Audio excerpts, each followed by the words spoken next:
বাংলাদেশের মধ্যে কাদিয়ানি নামক একটা দল আছে। কি কাদিয়ানি চিনেন আপনারা?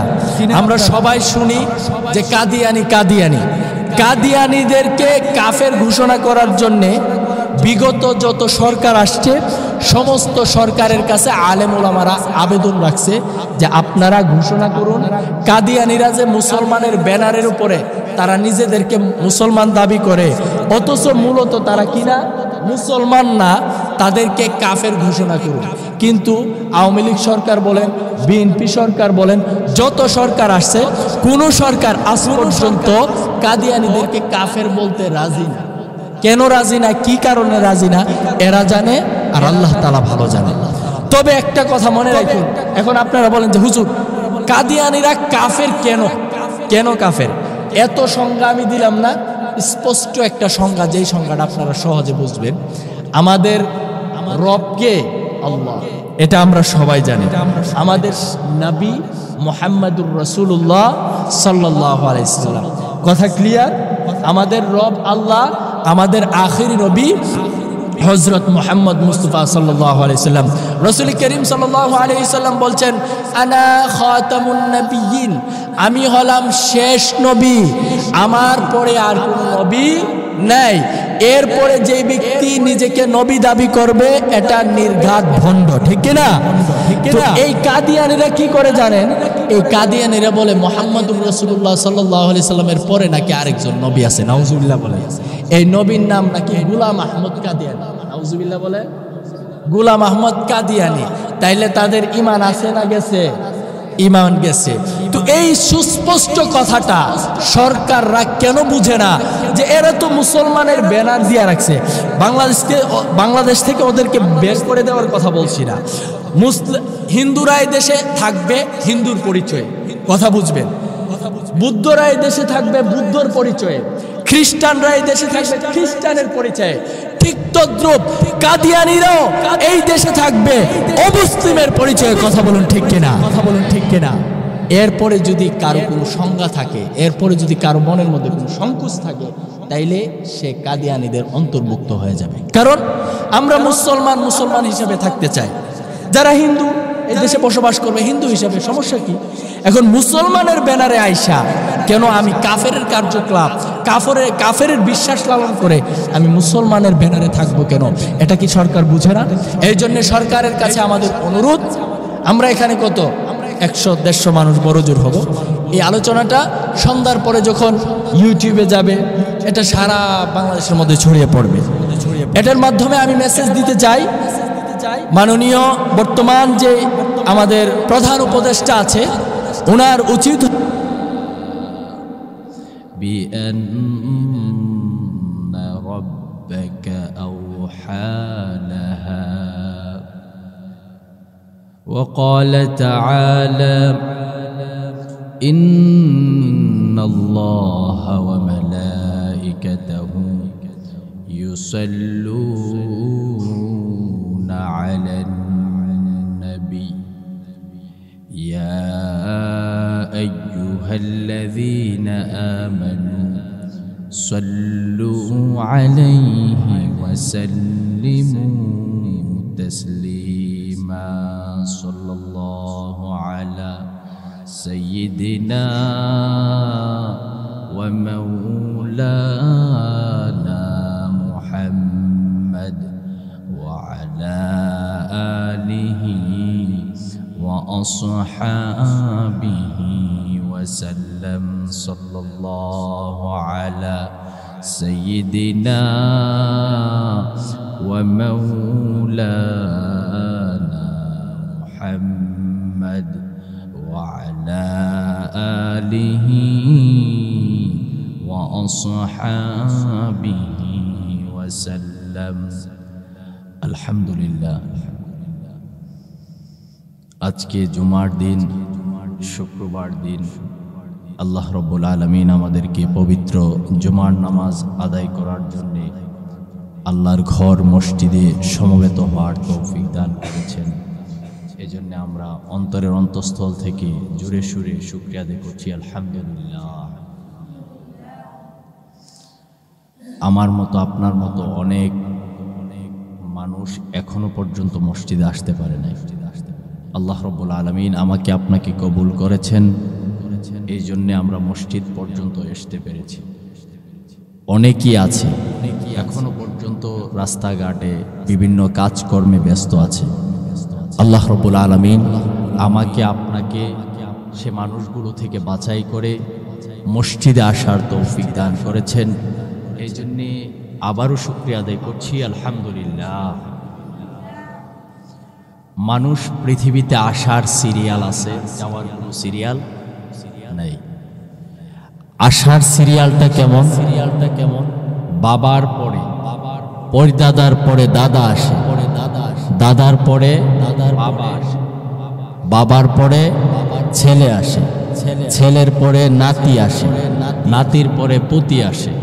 এই যে আসার একটা সিস্টেম আছে, ধারাবাহিকতা আছে, কিন্তু যাওয়ার কোনো সিরিয়াল নাই। অনেক বাবা আছে যেই বাবা তার সন্তানের লাশ বহন করছে। অনেক দাদা আছে যেই দাদা তার ছেলের লাশ বা নাতির লাশ নিজের কাঁধে নিয়ে কবরস্থান পর্যন্ত পৌঁছে দিয়ে আসে। এটাই হচ্ছে দুনিয়ার সিস্টেম। দুনিয়াতে একটা কয়েলেরও গ্যারান্টি আছে। একটা কয়েল নির্দিষ্ট একটা সময় পর্যন্ত ঘুরতে ঘুরতে ঘুরতে ঘুরতে শেষ মাথায় এসে শেষ হয়, এটার একটা গ্যারান্টি আছে। লেকিন একটা মানুষের কোনো গ্যারান্টি নেই। আমি আপনি এখানে আলোচনা করতেছি, আলোচনা শুনতেছি, জুমার নামাজ আদায় করব, আদায় করে যে এই মসজিদ থেকে বের হয়ে বাড়ি পর্যন্ত পৌঁছতে পারবো, এই গ্যারান্টি কেউ দিতে পারে না। এটাই হচ্ছে মানুষ, মানুষের জীবনটাই এমন। আল্লাহ তাআলা সূরাতুল মুলক 29তম পারা প্রথম সূরাতুল মুলকের মধ্যে আল্লাহ পাক স্পষ্ট করে বলছেন, الذي خلق الموت والحياة ليبلوكم أيكم أحسن عملا। আল্লাহ পাক এখানে স্পষ্ট করে বলছেন, الذي خلق الموت, আমি মওতকে সৃষ্টি করছি। প্রথমেই আল্লাহ মওতের কথা বলছেন। আল্লাহ প্রথমে এই কথা বলেন নাই যে আমি জীবন সৃষ্টি করছি এরপরে মওতকে সৃষ্টি করছি, না। আল্লাহ পাক এখানে মওতের কথাটা আগে আনছেন। কেন আগে আনছেন? পৃথিবীতে কোনো মানুষ জন্ম নিলে তাকে মৃত্যুবরণ করতে হবে, এবং সেটা কখন কোথায় হবে কেউ জানে না। কিন্তু একজন মানুষ জন্মগ্রহণ করবে, এটার কিছু লক্ষণ পাওয়া যায়। মায়ের গর্ভে যখন আসে লক্ষণ থাকে যে 10 মাস পরে সে আসবে, এটার একটা লক্ষণ আছে। কিন্তু একটা মানুষ যে মারা যাবে এর কোনো লক্ষণ নাই। অসুস্থ থেকে মানুষ সুস্থ হতে পারে, স্বাভাবিক। একটা মানুষ একদম ভালো সুস্থ, এই মানুষটাও হঠাৎ মৃত্যুবরণ করে ফেলে, ঠিক কিনা? এই জন্য পৃথিবীতে আসার সিরিয়াল আছে, যাওয়ার কি নাই? সিরিয়াল নাই। এই যে কিছুক্ষণ আগে আমরা অনেকে টের পাইছি, ভূমিকম্প হয়েছে, সারা বাংলাদেশের মধ্যে ভূমিকম্প হয়েছে। এই যে ভূমিকম্পটা যদি 1 মিনিট, হয়তো 1 মিনিট, বেশি না 1 মিনিট, পুরা বাংলাদেশটা তছনছ হয়ে যায়। ভূমিকম্পের এত শক্তি, এত শক্তি। আল্লাহ তাআলা ভূমিকম্পের কথা কুরআনুল কারীমের 30তম পারা একটি সূরা, সূরাতুল জিলজাল, সূরাতুল জিলজাল, এখানে ভূমিকম্পের কথা, কিয়ামতের কথা আল্লাহ তাআলা সুস্পষ্ট করে আনছে যে এটার ভয়াবহতা কেমন হবে।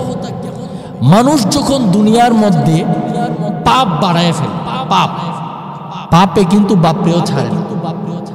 মানুষ যখন দুনিয়ার বুকে পাপের লেভেল বাড়ায় ফেলে, মানে লেভেল অতিক্রম করে ফেলে, আল্লাহ তাআলা তখন ইঙ্গিত দেয় হালকা করে, অল্প করে মানুষদেরকে একটু নাড়া দেয় সচেতন করার জন্য।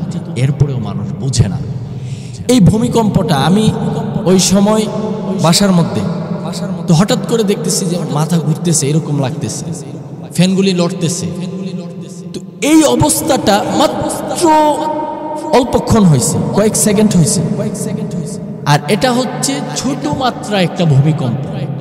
এই ভূমিকম্পটা যদি অনেক বড় করে হয়, অনেক বড় করে হয়, আর এটার মাত্রা যদি 1 মিনিটের মতো হয়ে যায়, তাহলে বাংলাদেশের অবস্থাটা কি হবে আপনি কল্পনা করতে পারছেন? আমাদের এখানে এক বিল্ডিং একদম ফাইটে গেছে, আমাদের এলাকায় খন্দকার এক বিল্ডিং ফাটা মারছে এই অল্পক্ষণের ইয়েতে। তো ঢাকার মধ্যে যদি হয় অবস্থাটা কি হবে? আমার বোঝানোর উদ্দেশ্য হচ্ছে যে মানুষ এতটাই উদাসীন হয়ে গেছে, এতটাই গাফেল হয়ে গেছে, আল্লাহ তাআলা থেকে মানুষ এতটাই দূরে সরে গেছে, যার কারণে দুনিয়ার বুকে ভূমিকম্প নেমে আসে। এটা দ্বারা আল্লাহ তাআলা মানুষদেরকে বোঝায়, বান্দা তুমি ফিরে আসো, আমার দিকে ফিরে আসো, আমি যেদিন ধরবো আমার ধরা বড় শক্ত ধরা, ইন্না বাতশা রাব্বিকা লাশাদীদ, আমার ধরা থেকে কেউ ছুটতে পারবে না।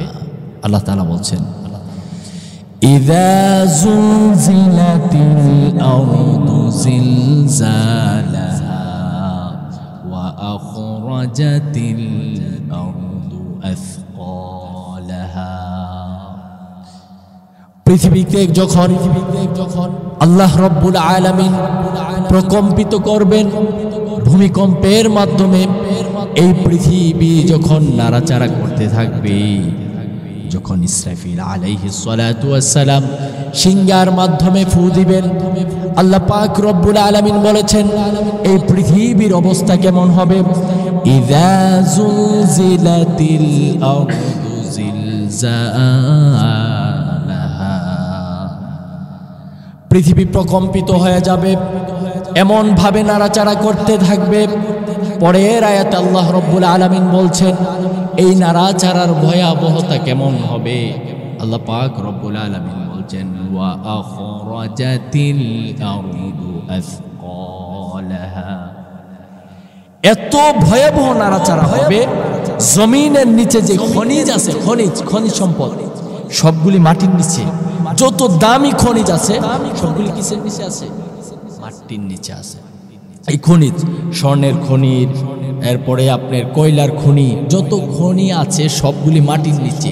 এই ভারী ভারী খনিজ সম্পদগুলি সেদিন মাটি তার ভিতর থেকে বের করে দেবে। সুবহানাল্লাহ। ওয়া আখরাজাতিল আরদু আথকালাহা, এই মাটির নিচে যেই সম্পদগুলি আছে সব সম্পদ মাটি বের করে দিবে।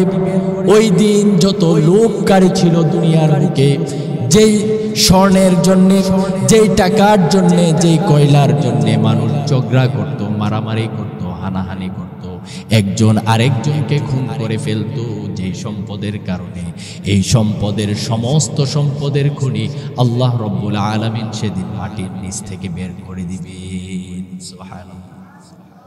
যখন বের করে দিবে, এই মাটির নিচ থেকে এই সম্পদগুলি যখন বের হয়ে যাবে, তখন এই সম্পদ নিজে জবান দ্বারা আল্লাহ পাক রব্বুল আলামিন এই সম্পদের মুখ খুলে দিবে। এই সম্পদ সেদিন মানুষ কেটে কেটে কি বলবে, আমার জন্যে তুমি অমুককে খুন করেছো, আমার জন্যে তুমি চুরি করেছো, আমার জন্যে তুমি চিন্তাই করেছো, আজকে তোমার সামনে আমি উপস্থিত, যত খুশি নিয়ে যাও। কিন্তু সেদিনের অবস্থা কেমন হবে? আল্লাহ পাক রব্বুল আলামিন বলছেন যে এই ভয়াবহতার কারণে, এই মাটির প্রকম্পনের কারণে মাটি সহ্য করতে পারবে না, তার নিচ থেকে যত খনিজ সম্পদ আছে সমস্ত সম্পদগুলি মাটি বের করে দিবে, আর এই সম্পদগুলি মানুষের সামনে একদম বহিঃপ্রকাশ হয়ে যাবে। সুবহানাল্লাহ।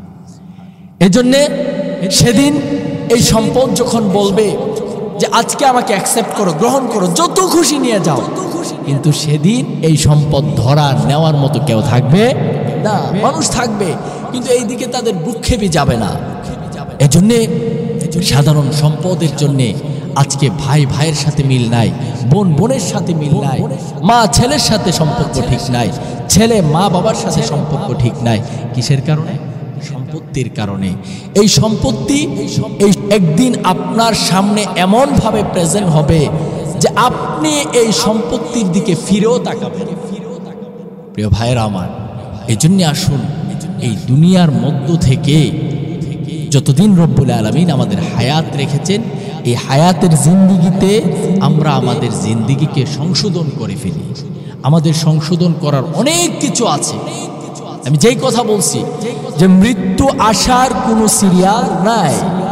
জন্মটা যেমন ভাবে হয় মৃত্যু তেমন ভাবে হবে না। আপনার বাবার আগে আপনি মৃত্যুবরণ করতে পারেন, এটা স্বাভাবিক, এতে কোনো ধরনের সন্দেহ নাই। আপনার মৃত্যু হবে, এটা কোনো ধরনের কি নাই, সন্দেহ নাই। এই জন্যে আমাদের কি করতে হবে? জীবনকে সংশোধন করতে হবে, জীবনকে পরিবর্তন করতে হবে। আর এই পরিবর্তনের মাধ্যমে আল্লাহ রাব্বুল আলামিন আমার ও আপনার উপর রাজি এবং সন্তুষ্ট হবেন। আর যদি পরিবর্তন না করলাম, একটা গরু খাইতেছে, একটা ছাগলও খাইতেছে, চলতেছে দুনিয়ার বুকে, আমি আশরাফুল মাখলুকাত, সৃষ্টির সেরা জীব হওয়ার পরে আমিও খাইতেছি, আমিও চলতেছি, কিন্তু আমার উপর কি দায়িত্ব আল্লাহ রাব্বুল আলামিন দিয়েছে এই দিকে আমাদের কোনো ভ্রুক্ষেপ নাই, এই দিকে আমাদের কোনো নজরদারি নাই। মনে রাখবেন, এইটা কোনো জিন্দিগি হতে পারে না। গরু ছাগলের কোনো হিসাব কিতাব নাই, কিন্তু আপনি মানুষ, আশরাফুল মাখলুকাত, আপনার একটা জিন্দিগি যখন শেষ হয়ে যাবে, এই জিন্দিগির পরে আপনার অবশ্যই একটা হিসাব কিতাব আছে না নাই? আছে। এই হিসাবের দিন আপনার সামনে উপস্থিত। যখন আপনার চক্ষুটা বন্ধ হয়ে যাবে, মালাকুল মউত আপনার সামনে এসে যাবে, তারপরে আপনি যা বুঝেন, শত তওবা করেন, কাজ হবে? হবে না। কান্নার সময় এখন, এখন আপনি শেষ রাতে ওইটা আল্লাহ দরবারে কান্নাকাটি করেন, এখন 5 ওয়াক্ত নামাজ পড়েন, যতদিন জীবিত আছেন আল্লাহ তাআলার কাছে তওবা করেন, সুন্দরভাবে আপনারা ইবাদত বন্দেগী করেন। এই ইবাদত বন্দেগী যদি আল্লাহর কাছে কবুল হয়ে যায়, আপনার জান্নাতে যাইতে আর কোনো বাধা। প্রিয় ভাইরা আমার, ইবাদত, আল্লাহ রাব্বুল আলামিন বান্দা থেকে ইবাদত চাই, সলিড ইবাদত। কি ইবাদত? সলিড ইবাদত, যে ইবাদতের মধ্যে কোনো বেজাল নাই, যে ইবাদতে কি নাই, বেজাল নাই। আমাদের ইবাদতের মধ্যে অনেক বেজাল আছে। যেমন নামাজ পড়তে আসছি, মানে অল্প সময় আমাদের সহ্য হয় না, আসছি নামাজে 24 ঘন্টা সময় একটা মানুষ দুনিয়ার পিছনেই ব্যয় করে দেয়। আল্লাহর জন্য কয়েক মিনিট, আধা ঘন্টা, 1 ঘন্টা দিতেও মানুষ অপ্রস্তুত। মানুষের এমন অবস্থা হয়ে যায় যেন মানুষের মানে লাগতেছে, অসুস্থ লাগতেছে আর কি।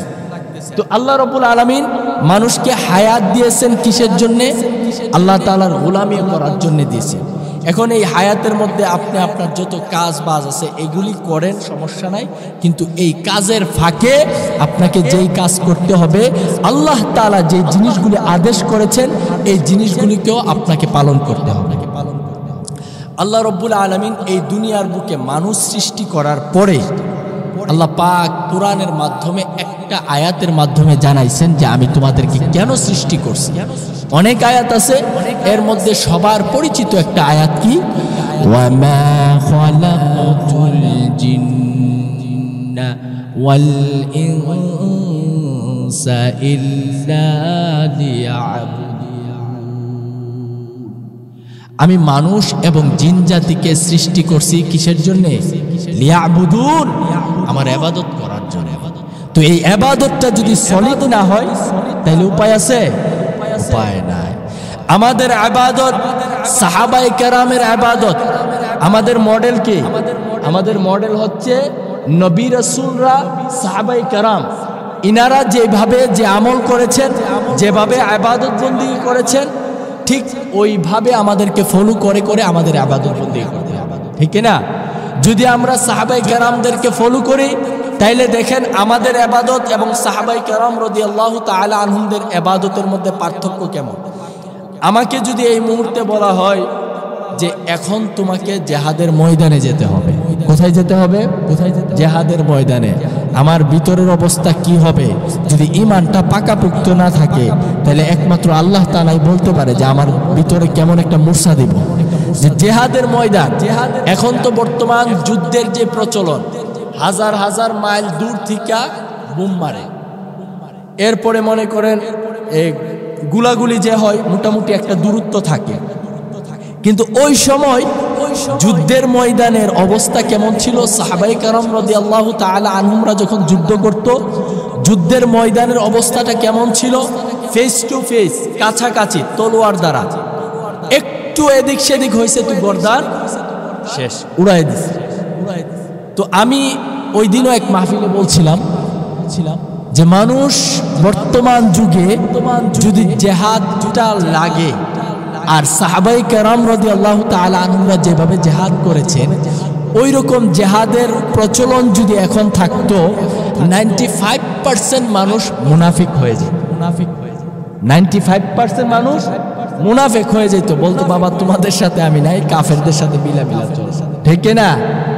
জানের মায়া। এই জন্য ঈমান যদি পাকাপোক্ত থাকে, সাহাবায়ে কেরাম রাদিয়াল্লাহু তাআলা আনহুমদেরকে যদি আমরা মডেল বানাই, তাদের ঈমানের মতো ঈমান যদি বানাই, তাদের ঈমানকে আল্লাহ রাব্বুল আলামিন এমন পছন্দ করছেন, আল্লাহ তাআলা বলেছেন যে ঈমান আনয়ন করো কাদের মতো? সাহাবায়ে কেরামদের মতো। যেমন ভাবে সাহাবায়ে কেরাম রাদিয়াল্লাহু তাআলা আনহুরা ঈমান আনছেন, তাদের ঈমানের বিশুদ্ধতা কেমন ছিল, তাদের ঈমানের স্পিরিট কেমন ছিল, তাদের ঈমানের স্ট্রংতা কেমন ছিল, একটা ঘটনার মাধ্যমে আপনাদেরকে বলছি। রাসূল করিম সাল্লাল্লাহু আলাইহি ওয়াসাল্লাম মুতার যুদ্ধের জন্য সাহাবায়ে কেরাম রাদিয়াল্লাহু তাআলা আনহুমদেরকে প্রস্তুত করছেন। কোন যুদ্ধ? মুতার যুদ্ধ। এই যুদ্ধের মুসলমানের অংশগ্রহণ ছিল 3000। কত হাজার? আমার সাথে কথা বলবেন। মুতার যুদ্ধে মুসলমানদের অংশগ্রহণ ছিল কয় হাজার? 3000। আর ওই দিকে পৃথিবীর সব থেকে সুপার পাওয়ার কাফেরের সংখ্যা ছিল 1 লক্ষ। কত? 1 লক্ষ। 1 লক্ষর সাথে নরবে কত হাজার? 3000। 1 লক্ষের সাথে 3000 সাহাবী লড়বে। এখন আপনি যদি হিসাব মিলান তাদের অবস্থা, প্রত্যেকজনের সাথে অস্ত্র সজ্জিত বাহিনী 1 লক্ষ, যারা ঘোড়া আছে, তলোয়ার আছে, তীর আছে, ঝান্ডা আছে, ঢাল আছে। সাহাবায়ে কেরামের অবস্থা, সাহাবায়ে কেরাম রাদিয়াল্লাহু তাআলা আনহুদের অবস্থা হচ্ছে একজনের তলোয়ার আছে আরেকজনের তলোয়ার নাই, একজনের ঢাল আছে আরেকজনের ঢাল নাই, একজনের ঘোড়া আছে আরেকজনের ঘোড়া নাই। চিন্তা করেন, এই যুদ্ধের জন্য সাহাবায়ে কেরাম রাদিয়াল্লাহু তাআলা আনহুদেরকে রাসূল একত্রিত করলেন। বোঝার জন্য বলছি। রাসূল করিম সাল্লাল্লাহু আলাইহি ওয়াসাল্লাম হযরত যায়েদকে বললেন, ও যায়েদ শোনো, এই যুদ্ধের সেনাপতির দায়িত্ব তুমি পালন করবে। যায়েদ তুমি দাঁড়াও। হযরত যায়েদ রাদিয়াল্লাহু তাআলা আনহু দাঁড়ালেন। 2 নম্বরে রাসূল বললেন, এই যুদ্ধের সেনাপতির দায়িত্ব পালন করবে আমার চাচাতো ভাই জাফর বিন আবি তালেব। কোথায়? তুমি দাঁড়াও। হযরত জাফর বিন আবি তালেব রাদিয়াল্লাহু তাআলা আনহু দাঁড়ায় গেলেন। 3 নম্বরে রাসূল বললেন, এই যুদ্ধের সেনাপতির দায়িত্ব পালন করবেন আমার সাহাবী আব্দুল্লাহ ইবনে রাওয়াহা। কোথায় তুমি? আব্দুল্লাহ ইবনে রাওয়াহা রাদিয়াল্লাহু তাআলা আনহু দাঁড়ায় গেলেন। বুঝে থাকলে বলুন, একটা যুদ্ধের জন্য সেনাপতির দায়িত্ব কয়জনের লাগে? একটা যুদ্ধ সংগঠিত হওয়ার জন্য সেনাপতির দায়িত্ব কয়জন পালন করে? একজন পালন করে। কিন্তু রাসূল এখানে 3 জনের নাম ঘোষণা করেছেন। তার মানে হলো কারো কোনো বুঝতে কষ্ট রইল না। রাসূল করিম সাল্লাল্লাহু আলাইহি ওয়াসাল্লাম যেই 3 জনের নাম ঘোষণা করেছেন, 3 জনের একজনও আর ফিরে আসতে পারবে না। বুঝা হয়ে গেছে সবার। কারণ যেই জায়গায় একজন কমান্ডার থাকে, এখানে কয়জনের নাম বলছে? 3 জনের নাম। রাসূল পাক সাল্লাল্লাহু আলাইহি ওয়াসাল্লাম বলতেছেন, যায়েদ, আব্দুল্লাহ ইবনে রাওয়াহা, জাফর বিন আবি তালেব, যাও তোমরা তোমাদের পরিবারের কাছ থেকে সালাম বিনিময় করে আসো। প্রিয় ভাইরা আমার, হযরত জাফর রাদিয়াল্লাহু, হযরত যায়েদ রাদিয়াল্লাহু তাআলা আনহু উনি দাঁড়িয়ে বললেন, ইয়া রাসূলুল্লাহ, ওগো নবীজি আপনি আমার আব্বা হন। হযরত যায়েদ রাদিয়াল্লাহু তাআলা আনহু ছিল নবীজির পালক পুত্র। উনি বলছেন, আপনি আমার আব্বা হন। মা আয়েশা রুম থেকে শুনতে পেরেছে, আমার তো আর কারো কাছে যাওয়ার প্রয়োজন নাই, আমার আর কারো কাছে যাওয়ার দরকার নাই, কারো কাছে অনুমতি আনার দরকার নাই।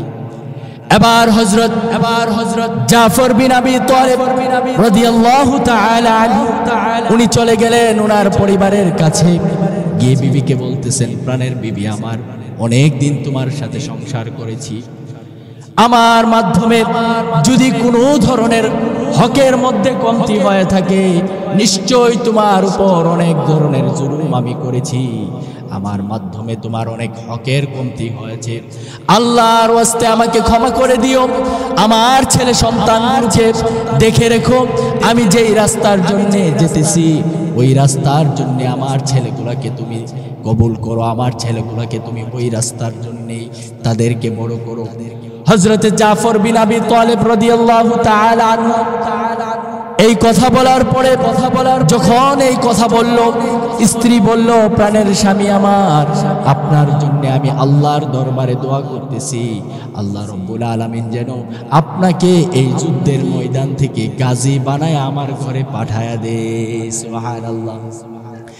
স্ত্রী দুই হাত তুলে আল্লাহ রব্বুল আলামিনের কাছে দোয়া করলেন, রব্বুল আলামিন আমার স্বামীকে এই যুদ্ধের ময়দান থেকে গাজী বানায় আমার ঘরের ভিতরে পাঠায়া দিও। এবার হযরত জাফর রাদিয়াল্লাহু তাআলা আনহু বলতেছেন, তুমি আল্লাহর কাছে উল্টা দোয়া করো না, এই উল্টা দোয়া আল্লাহর কাছে কবুল হবে না, কেননা আমার আগেও একজন সেনাপতি আছে, আমার পরেও আরেকজন সেনাপতি আছে, তার মানে এই মথার প্রান্তে আমি নির্ঘাত শহীদ হয়ে যাব, এতে কোনো সন্দেহ নাই, নির্ঘাত শহীদ হয়ে যাব। এই কথা বলে হযরত জাফর রাদিয়াল্লাহু তাআলা আনহু চলে আসতেছে। যখন ওইখান থেকে চলে আসতেছে পিছন দিক দিয়ে হযরত জাফর রাদিয়াল্লাহু তাআলা আনহুর ছোট ছোট সন্তানগুলি ছিল, এই সন্তানগুলি পিছন দিয়ে আব্বু আব্বু বলে ডাকতেছে। হযরত জাফর রাদিয়াল্লাহু তাআলা আনহু একটা বারের জন্য পিছনের দিকে তাকায় নাই। স্ত্রী গলা কাটা কবুতরের মতো হাউমাউ করে চিৎকার করতেছে, কিন্তু হযরত জাফর রাদিয়াল্লাহু তাআলা আনহু একটা বারের জন্য পিছনের দিকে তাকায় নাই, সুজা যুদ্ধের ময়দানে চলে গেছেন। 3 নাম্বার সেনাপতি হযরতে আব্দুল্লাহ ইবনে রাওয়াহা রাদিয়াল্লাহু তাআলা আনহু, উনি সবে মাত্র বিবাহ করেছেন, নতুন বিবাহ করেছেন। ঘরের সামনে গিয়া দেখেন স্ত্রীর কোরআন তেলাওয়াতের আওয়াজ শোনা যায়। স্ত্রীকে বললেন, প্রাণের স্ত্রী আমার, অল্পক্ষণের জন্য কোরআন তেলাওয়াত বন্ধ করো, আমি তোমার স্বামী, সবে মাত্র তোমার সাথে আমার বিবাহ হয়েছে, কোন হক আমি তোমার এখনো আদায় করতে পারি নাই। প্রাণের স্ত্রী আমার, রাসূল করিম সাল্লাল্লাহু আলাইহি ওয়াসাল্লাম আমাকে যুদ্ধের ময়দানের সেনাপতির দায়িত্ব দিয়েছেন, এখনই আমি চলে যাব, তোমার সাথে আর কোনোদিন সাক্ষাৎ নাও হতে পারে, যদি তোমার সাথে আর কোনোদিন সাক্ষাৎ না হয় আমার প্রতি কোনো দাবি দাবা রাখিও না। এই কথা বলার পরে ঘরের ভিতর থেকে স্ত্রী বলতেছেন, প্রাণের স্বামী আমার, সবেমাত্র আপনার সাথে আমার বিবাহ হয়েছে, একটা বারের জন্য আপনার চেহারাটা আমি দেখে নাই, ঘরের ভিতরে আসুন, আপনার চেহারাটা আমি একটা বারের জন্য দেখব। এবার হযরতে আব্দুল্লাহ ইবনে রাওয়াহা রাদিয়াল্লাহু তাআলা আনহু বলতেছেন, প্রাণের স্ত্রী আমার, আমি যদি এই মুহূর্তে ঘরের ভিতরে যাই, ঘরের ভিতরে গেলে তোমার প্রতি আমার ভালোবাসা জন্মাবে, তুমি মদিনার অনেক সুন্দরী একটা মেয়ে, যদি তোমাকে আমি দেখি এই মুহূর্তে তোমার ভালোবাসা আমার অন্তরের মধ্যে আঘাত করবে, আমি চাই না এই দুর্বলতা নিয়ে আমি জিহাদের ময়দানে যাই। এবার স্ত্রী বললেন, খোদার কসম করে বলছি, আপনি যদি ঘরের ভিতরে আসেন, আপনার দিকে আমি কোনো প্রেম নিবেদন করব না, একটা বারের জন্য আপনি ঘরের ভিতরে আসুন। বলে, না না, যদি তোমার এই এরাদা থাকে, কাল কিয়ামতের কঠিন ময়দানে রব্বুল আলামিন তোমাকে হাজার কোটি মানুষের মাঝে আমাকে তোমাকে আল্লাহ রব্বুল আলামিন স্বামী স্ত্রী হিসাবে পরিচালিত করে দিবেন। সুবহানাল্লাহ। সবার সামনে স্বামী স্ত্রী হিসাবে পরিচয় করিয়ে দিবে। তোমার যদি এই ইচ্ছা থাকে, স্ত্রীর ইচ্ছা ছিল আমি আমার স্বামীর চেহারাটা এখনো দেখি নাই, স্বামীর চেহারাটা দেখে কিয়ামতের হাসরের ময়দানে হাজার হাজার লক্ষ লক্ষ মানুষের মাঝে আমি আমার স্বামীকে বের করতে পারবো, এই ইচ্ছাই বলেছিল হযরতে আব্দুল্লাহ ইবনে রাওয়াহা রাদিয়াল্লাহু তাআলা আনহু বলতেছেন, যদি তোমার এই ইচ্ছা থাকে কিয়ামতের কঠিন ময়দানে আল্লাহ পাক রব্বুল আলামিন লক্ষ কোটি মানুষের মাঝে তোমাকে আমাকে স্বামী স্ত্রী হিসাবে জান্নাতে বসবাস করাতে বসতি দিয়ে দিবেন। সুবহানাল্লাহ। এই ছিল সাহাবায়ে কেরাম রাদিয়াল্লাহু তাআলা আনহুদের ঈমান আর আমাদের ঈমান। পার্থক্য দেখছেন? এই ছিল ঈমান। তো এবার তারা যুদ্ধের ময়দানে চলে গেছে। যুদ্ধের ময়দানে যাওয়ার পরে হযরতে যায়েদ রাদিয়াল্লাহু তাআলা আনহু অনেকগুলা কাফেরদের সাথে যুদ্ধ করলো। যুদ্ধ করার পরে অনেকগুলা কাফেরকে জাহান্নামে ফেলে দিল। অবশেষে উনি শহীদ হয়ে গেল। 2 নাম্বার সাহাবী আব্দুল্লাহ জাফর বিন আবি তালেব রাদিয়াল্লাহু তাআলা আনহু। জাফর বিন আবি তালেব রাদিয়াল্লাহু তাআলা আনহু অনেকক্ষণ যুদ্ধের ময়দানে যুদ্ধ করতেছে। এক পর্যায়ে কাফেররা তার ডান হাতে আঘাত করলো। ডান হাতে আঘাত করার পরে হযরতে জাফর রাদিয়াল্লাহু তাআলা আনহু ইসলামের তলোয়ারকে বাম হাতে নিলেন এবং বাম হাত দ্বারা যুদ্ধ করতেছেন, আর কাটা হাত দ্বারা ইসলামের পতাকাকে আগলে ধরে রেখেছেন। যুদ্ধ করতে করতে এক পর্যায়ে মাটিতে লুটে পড়লেন। কাফেররা ওই পর্যায়ে হযরতে জাফর রাদিয়াল্লাহু তাআলা আনহু গর্দানের মধ্যে আঘাত করলেন। গর্দানের মধ্যে আঘাত করার সঙ্গে সঙ্গে মাথা থেকে, গর্দান থেকে, গাড় থেকে মাথাটা আলাদা হয়ে গেল। সুবহানাল্লাহ। যখন আলাদা হয়ে গেল, ইসলামের পতাকাটা ওনার মুখের সামনে পড়ে আছে। এমন সময় হযরতে জাফর রাদিয়াল্লাহু তাআলা আনহু ইসলামের ঝান্ডাটাকে মুখের মধ্যে কামড় দিয়া উঁচু করে ধরে রেখেছে। সুবহানাল্লাহ। উঁচু করে ধরার পরে হযরতে আব্দুল্লাহ ইবনে রাওয়াহা এবং আবু উবাইদা রাদিয়াল্লাহু তাআলা আনহু দৌড়াইয়া গেলেন। তারা চিন্তা করলেন আমরা যাওয়ার আগে কে এমন ইসলামের পতাকাকে আগলে ধরে রেখেছে, উপরে উঠাইয়া ফেলছে। দৌড়াইয়া গিয়া দেখে হযরতে জাফর রাদিয়াল্লাহু তাআলা আনহুর একদিকে হাত পড়ে আছে, আর একদিকে দেহ পড়ে আছে, আর একদিকে মাথাটা পড়ে থেকে ইসলামের পতাকাকে কামড়ে ধরে উঁচু করে রেখেছে। সুবহানাল্লাহ। সুবহানাল্লাহ বলতে ইচ্ছা করে না? ইসলামের পতাকাকে এমন ভাবে উড্ডয়ন করে রেখেছে। হযরত আবু উবাইদা রাদিয়াল্লাহু তাআলা আনহু জিজ্ঞেস করেন, হযরত আবু উবাইদা রাদিয়াল্লাহু তাআলা আনহু সবগুলো মাথা এবং দেহকে একসাথে করার পরে মাথা থেকে পা পর্যন্ত চুমু খেলেন। রাতের বেলা যখন হযরতে আবু উবাইদা রাদিয়াল্লাহু তাআলা ঘুমিয়ে আছেন, স্বপ্নে দেখতেছেন হযরতে জাফর রাদিয়াল্লাহু তাআলা আনহুকে আল্লাহ রাব্বুল আলামিন 2টা পাখা দিয়ে দিয়েছেন। সুবহানাল্লাহ। এই 2টা পাখা দ্বারা জান্নাতের মধ্যে সে ঘোরাফেরা করতেছে ফেরেশতাদের সাথে। হযরতে আবু উবাইদা রাদিয়াল্লাহু তাআলা আনহু জিজ্ঞেস করেন, ও ভাই জাফর, আল্লাহ রাব্বুল আলামিন তোমার সাথে কি ব্যবহার করেছে? হযরতে জাফর রাদিয়াল্লাহু তাআলা আনহু বলতেছেন, আল্লাহ রাব্বুল আলামিন আমার সাথে এমন ব্যবহার করেছেন যেই ব্যবহার পেয়ে আমি সন্তুষ্ট হয়ে গিয়েছি। সুবহানাল্লাহ। এবার হযরতে জাফর বলতেছেন, আল্লাহ রাব্বুল আলামিনের কাছে আমি একটা জিনিস চেয়েছি, সেটা আল্লাহ রাব্বুল আলামিন কবুল করেন নাই। বলে কি চেয়েছো? আমি আল্লাহ রাব্বুল আলামিনের কাছে চেয়েছি আল্লাহ রাব্বুল আলামিন যেন আমাকে আরেকবার দুনিয়ার মধ্যে পাঠায়া দেয়। যদি আরেকবার দুনিয়ার মধ্যে পাঠাই, আমি আরেকবার আল্লাহর রাস্তায় শহীদ হয়ে মৃত্যুবরণ করতে চাই। সুবহানাল্লাহ। চিন্তা করেন তাদের ঈমান আর আমাদের ঈমানের মধ্যে পার্থক্য। আজকে আমরা সকালবেলা ঈমান নিয়ে বের হই, বিকালবেলা বেঈমান হয়ে অনেক মানুষ ঘরের ভিতরে আসে। কিয়ামতের আগে অবস্থাটা এমন হয়ে যাবে, সকালবেলা মানুষ ঈমান নিয়ে ঘর থেকে বের হবে, বিকালবেলা বেঈমান হয়ে ঘরে ফিরবে। কারণ আমরা ঈমানের মূল্যায়ন করতে জানি না। একজন ঈমানদারের দাম কত?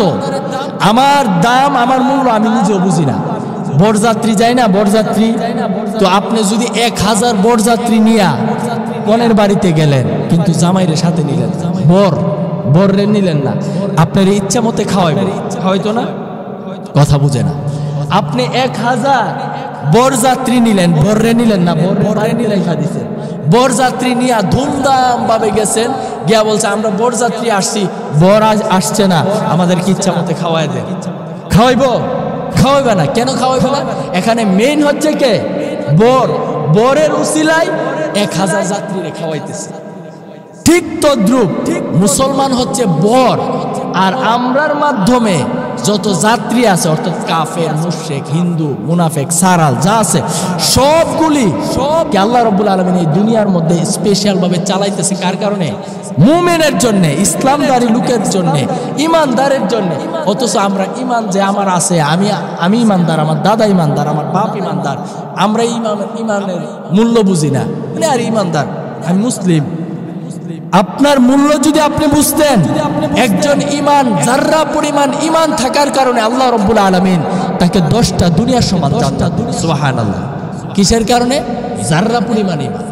এই জন্য এই ইমানের উপর মেহনত করার দরকার আছে না নাই? এই ইমানকে সলিড রাখার দরকার আছে না নাই? এই ইমানকে সলিড রাখতে হইলে সলিড কাজের মাধ্যমে রাখতে হবে। এখন কাজ করলাম সব বেঈমানদের, আর মুখে মুখে বললাম কি ইমানদার, চলবে? চলবে। তো আজকের জুমায় যে আলোচনাগুলি করেছি যে ইবাদত করতে হবে সহি শুদ্ধভাবে, সাহাবায়ে কেরাম রাদিয়াল্লাহু তাআলা আনহুমরা যেভাবে ইবাদত করছে ওইভাবে আমাদেরকে ইবাদত করতে হবে। আল্লাহ রাব্বুল আলামিন আমাদের সকলকে শহীদি মৃত্যু দ্বারা মৃত্যু দান করুক, সকলে বলুন আমিন। সর্বশেষ একটা কথা আমি বলি, বাংলাদেশের মধ্যে কাদিয়ানি নামক একটা দল আছে। কি কাদিয়ানি? চিনেন আপনারা? আমরা সবাই শুনি যে কাদিয়ানিদেরকে কাফের ঘোষণা করার জন্যে বিগত যত সরকার আসছে সমস্ত সরকারের কাছে আলেম ওলামারা আবেদন রাখছে যে আপনারা ঘোষণা করুন কাদিয়ানিরা যে মুসলমানের ব্যানারের উপরে তারা নিজেদেরকে মুসলমান দাবি করে, অথচ মূলত তারা কিনা মুসলমান না, তাদেরকে কাফের ঘোষণা করুন। কিন্তু আওয়ামী লীগ সরকার বলেন, বিএনপি সরকার বলেন, যত সরকার আসছে কোন সরকার আজ পর্যন্ত কাদিয়ানিদেরকে কাফের বলতে রাজি না। কেন রাজি না, কি কারণে রাজি না, এরা জানে আর আল্লাহ তাআলা ভালো জানে। তবে একটা কথা মনে রাখুন, এখন আপনারা বলেন যে হুজুর কাদিয়ানিরা কাফের কেন কাফের? এত সংজ্ঞা আমি দিলাম না, স্পষ্ট একটা সংজ্ঞা, যেই সংজ্ঞাটা আপনারা সহজে বুঝবেন। আমাদের রবকে আল্লাহ, এটা আমরা সবাই জানি। আমাদের নবী মুহাম্মদুর রাসূলুল্লাহ সাল্লাল্লাহু আলাইহি সাল্লাম, কথা ক্লিয়ার? আমাদের রব আল্লাহ, আমাদের আখিরি নবী হযরত মুহাম্মদ মুস্তাফা সাল্লাল্লাহু আলাইহি সাল্লাম।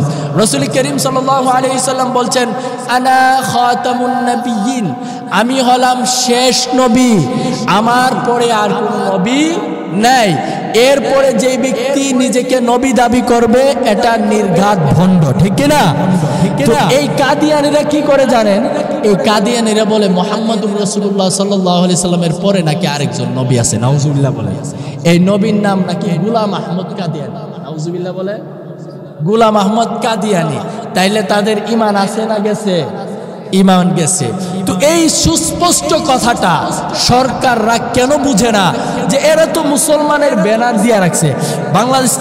বাংলাদেশ থেকে ওদেরকে বের করে দেওয়ার কথা বলছি না। হিন্দুরা এই দেশে থাকবে হিন্দুর পরিচয়ে, কথা বুঝবেন। বুদ্ধরা এই দেশে থাকবে বুদ্ধর পরিচয়ে, খ্রিস্টানরা এই দেশে থাকবে খ্রিস্টানের পরিচয়ে।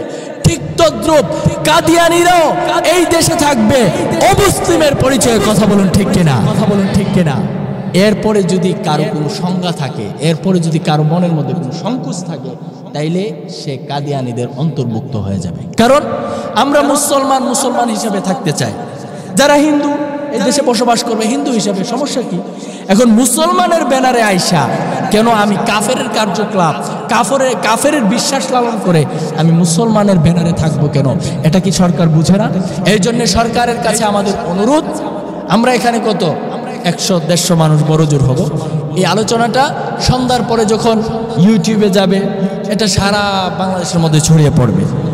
এটার মাধ্যমে আমি মেসেজ দিতে চাই, মাননীয় বর্তমান যে আমাদের প্রধান উপদেষ্টা আছে, ওনার উচিত হচ্ছে আলেম ওলামার দাবিকে উনি অ্যাকসেপ্ট করা, যে পুরা বাংলাদেশের মধ্যে সমস্ত মুসলমানদের দাবি হচ্ছে কাদিয়ানি কাফের। আমার সাথে জুড়ে বলেন কাদিয়ানি।